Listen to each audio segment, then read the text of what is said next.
Hey there, if you're selling on Amazon and tired of juggling spreadsheets or worrying about whether your inventory is accurate, this video is for you.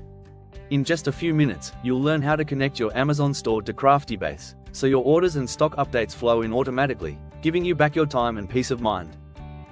Amazon integration is all about automation and accuracy. Here are 3 big wins you'll get by connecting your store: automatic order imports, say goodbye to copy-pasting. Your Amazon sales come straight into Craftybase, no effort required. Real-time stock tracking, your inventory levels stay current with every Amazon order.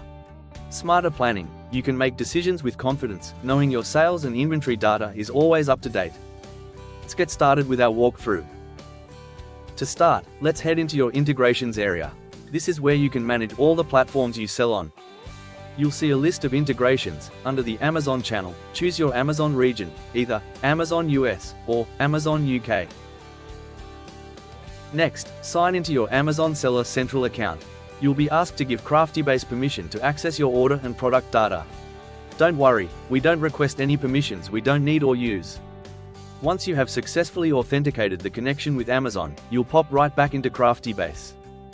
And that's it, you're connected. With your Amazon store linked up, your orders come in automatically, your inventory adjusts in real time, and you've got the data you need to plan smarter and faster. That's less manual work and more time for everything else. Still have questions? We've got your back. Visit our help center or reach out to our support team anytime.